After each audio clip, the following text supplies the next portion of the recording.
You probably clicked on this video because you've been thinking about making candles either as a hobby or as a business. And if you've been thinking about making candles as a business and starting your own candle business, I made a video about some of the questions that you can ask yourself before starting that business to kind of help save you some time, money, and really hard work, and give you some tips and tricks that I've learned in the 4 years of being a candle business owner who is, by the way, still growing, still making mistakes, still has so much to learn.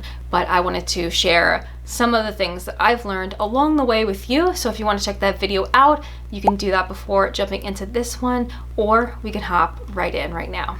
My first tip to you would be to use Wick guides or other makers' formulas as just a guideline-based starting point, not a shortcut to have to do less testing or not even test at all. As tempting as it may seem to just ask someone on the Facebook boards, what wick did you use in that jar, and just pop it in there and skip a couple steps, I assure you it is not worth it, because the truth is you can ask another maker the exact wick, the exact vessel, the exact diameter of that vessel. You're getting the same stuff. You're ordering all the same stuff. You're using the same wax as them, but they're still going to be two different candles. They're still going to perform slightly differently, if not really differently, because there's so many different factors that go into candle making scientifically. There's things like the temperature of the room that you're making the candles in, the temperature that they are cooling at, how fast that they're cooling, the temperature that you pour the fragrance oil in, how long you stirred that fragrance oil,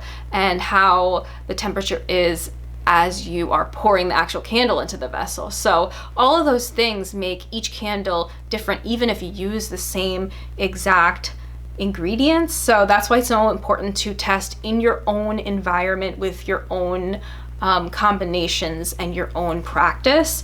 That way you can find what works for you and your candles, whether it's for hobby or for business. You want to make sure they are performing safely and they're a good candle. Candle Science specifically is really helpful for learning how to make candles. They have a whole educational section, a learning tab, so definitely check them out if you want to get some education, learn how to make candles, or learn why this, and this happens when you make candles. They have a lot of resources on there, and their wick guide is really helpful as a starting point for some suggestions as well, because they will let you punch in your wax type, your diameter of your vessel, and then it'll give you some suggestions for starting points for wick testing. And then you can grab a couple different sizes of wicks or types of wicks that might work and toggle up and down. So even if you have an established candle line and you're adding a new fragrance in, say I'm doing, I want to come out with my summer candles,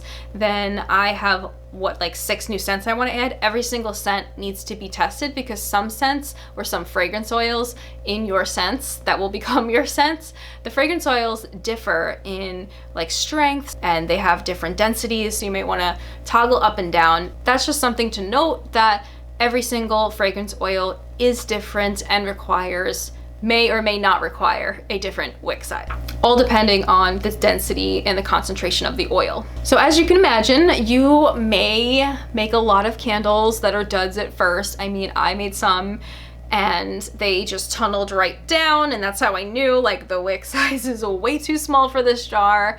There's a candle graveyard in my closet right now. I have like a storage closet from testers. I'm just constantly making testers of the new scents, because I have a lot of new scents coming out, and I would suggest like giving them to friends and family to try out.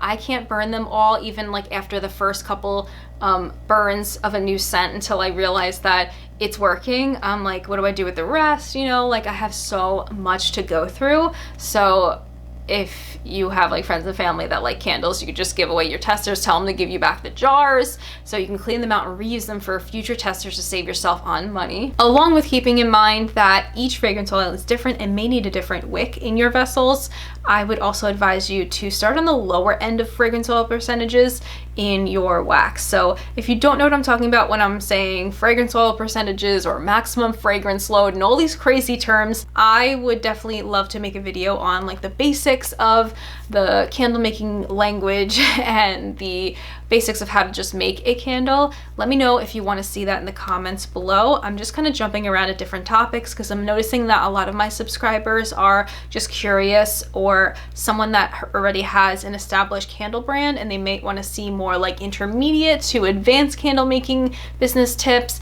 But I want to see what you guys are interested in, just kind of testing the waters here on this very, very new YouTube channel. So let me know if you want a video like that where I'm explaining more of the basic terms. But if you are already familiar with the term fragrance oil load or maximum fragrance oil load, then you will know that each wax has its own like max percentage of fragrance oil that it can hold. So for soy that I'm using, it's 10%. I can't exceed that in the candle. It will leak and seep out, or it can be dangerous and cause a huge flame and a big problem. But if you're starting off with testing, I think it's like kind of like common nature to want to start off with 10% fragrance oil right off the bat, because you're like, well, yeah, I want to do the maximum. I want the strongest smelling candle while it's burning, and soy is really hard to get a really strong scent with because by nature it's more of a softer throw. But I advise you to try maybe a lower percentage at first, no matter what wax you're using. If you're using cocoa apricot, cocoa soy, you're using a paraffin wax, or you're using pure soy, try maybe the lower end of the percentage, and you can find out what your maximum fragrance oil load is if you go on the website of the candle supplier that you got your wax off of, or you look into the manufacturer's information. A lot of the times they'll give you the information about that, and they'll also tell you like pouring temperature depending on where you got your wax. But I would definitely try that first, because guess what? If you make a candle and you use maybe 7% fragrance oil in it, and it's immediately an amazing hot throw after cure time, which I'll get into after this, you just saved yourself a lot of money because you're using less fragrance oil per batch of candles if you're selling them, and you're also going to be getting that cost of goods down per candle. So that would be amazing if you discovered that you only needed this much fragrance oil compared to the maximum to get a really good throw out of your candle while it's burning.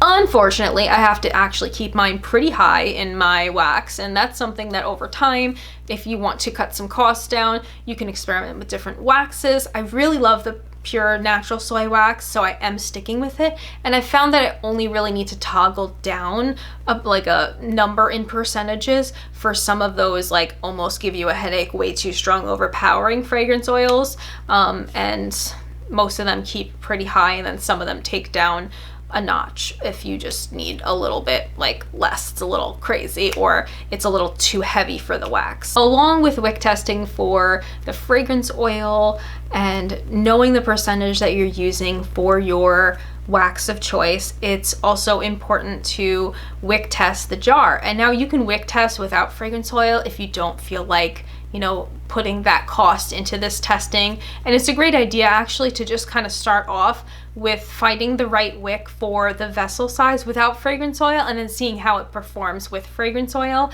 so you can see how long it takes for your candle to get to full melt pool, if it starts tunneling, if it is just burning way too hot, the wick size is too large for your vessel. The diameter of the opening of the vessel is something that's going to really help you figure out the wick size for your jar before fragrance oil gets involved in the mix. Now, cure time. Cure time is something that I feel like even for advanced candle makers, there's a lot of disagreement on it, I think, for different types of waxes. So every wax has a different cure time. I think really the environment and the fragrance oils and everything that goes into each individual unique candle all like plays into this. But in general, some of the natural waxes like soy wax is said to require up to 2 weeks of cure time to get a really good hot throw, which is the scent while the candle's burning. If you didn't know, I feel like I've said hot throw a million times in this video and didn't explain it if you didn't know, which is another reason maybe I should make a basics video. But if you're not getting a really strong scent and it's only been 3 days after you've poured your candle, it has cooled down.